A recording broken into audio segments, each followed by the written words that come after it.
And so the courier who had cheated death in the cemetery outside Goodsprings cheated death once again, and the Mojave wasteland was forever changed. The courier, with the aid of Yes Man, drove both the Legion and the NCR from Hoover Dam, securing New Vegas's independence from both factions. With Mr. House out of the picture, part of the Securitron army was diverted to the Strip to keep order. Any chaos on the streets was ended. Quickly.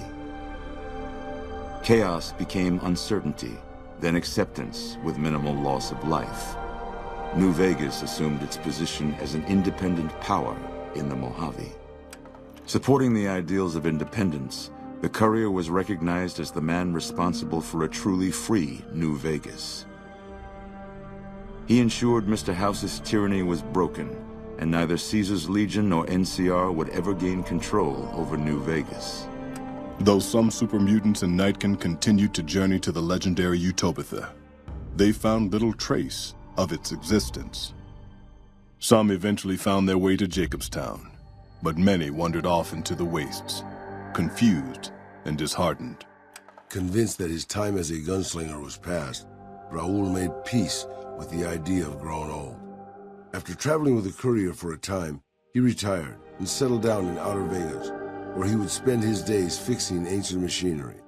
Though the wasteland became anarchic after Hoover Dam, the Boomers' display of power dissuaded fortune seekers from attempting to penetrate Nellis.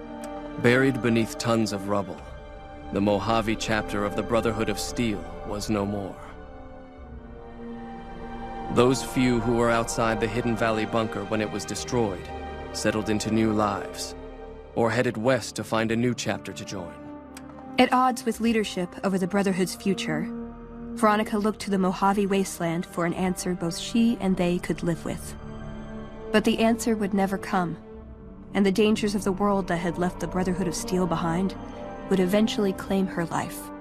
Their leaders destroyed by the courier, the fiends scattered throughout the wasteland. Without the organization of Motor Runner, Cook, Violet, and Driver Nephi, they were easy prey. After the courier ensured New Vegas remained free, the followers found that independent Vegas was even more unstable and violent than before. Old Mormon Fort became excessively burdened by the influx of patients, struggling to provide even the most basic of services. Arcade was tending to the locals of Freeside when he learned that Caesar's Legion had been defeated, and NCR was being pushed out of New Vegas. Though he found that independence for New Vegas was not all he hoped it would be, Arcade did his best to help the locals govern themselves. With New Vegas's independence formally declared, Goodsprings thrived. More travelers stopped by Goodsprings on their way to and from the Strip, and the locals grew prosperous from the traffic. The slaughter of the Van Graffs and the Crimson Caravan caused no end of trouble for NCR back west. Already struggling, NCR's supply line suffered further as the two caravans withdrew support, until the massacre in the east was resolved. Cass lived to see the courier bring down 3 armies, and by her count, that was 3 more than she'd expected. She kept quiet about that, though. During the Battle of Hoover Dam, the Great Khans quickly evacuated Red Rock Canyon and headed north and east into the plains of Wyoming.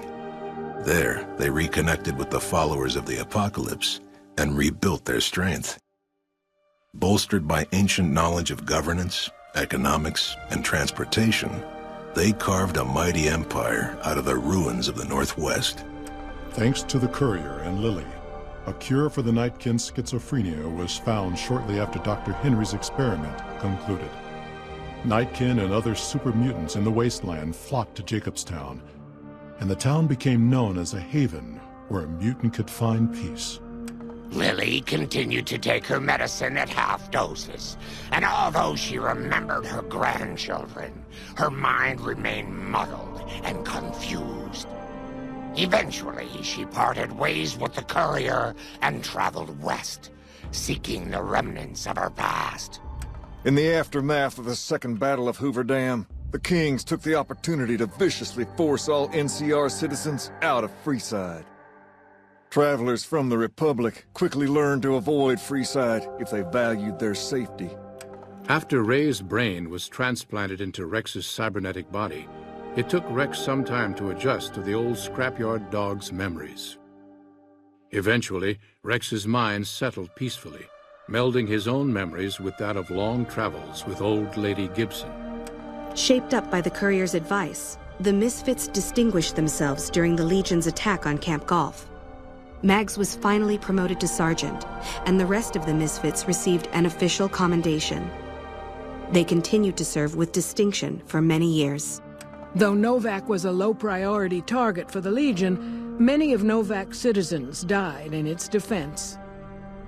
In the weeks that followed, several Bright followers returned to Novac to help restore its defenses, allowing it to remain independent of NCR. Though NCR was withdrawing from the region, Boone remained in New Vegas, finding work as a security guard and caravan scout along the highways. While he might have preferred rejoining his old unit, Boone couldn't bring himself to abandon the city where he'd met his wife. After Hoover Dam, the leaderless powder gangers at the correctional facility vanished into the wastes, leaving the prison empty. The correctional facility became another abandoned ruin in the wasteland, its carcass occasionally picked over by enterprising prospectors. With Cook dead, the powder gangers at Vault 19 fell apart. Those who weren't destroyed by the Courier fled into the hills or attempted to work their way back through the Mojave Wasteland. Few survived. After Hoover Dam, Sheriff Myers runs Primm with his own style of frontier justice. He deals with most folks fairly, but now and then someone winds up dead with little to no evidence against them.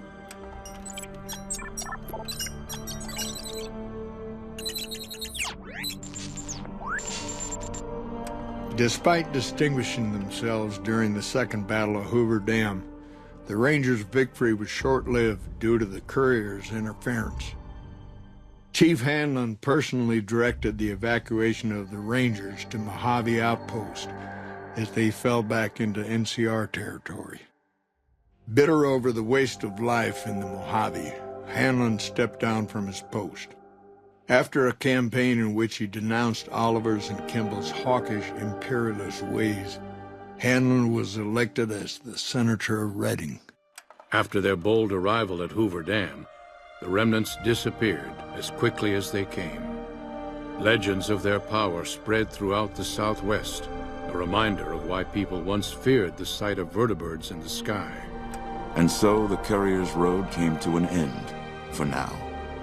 In the new world of the Mojave Wasteland, fighting continued, blood was spilled, and many lived and died just as they had in the old world.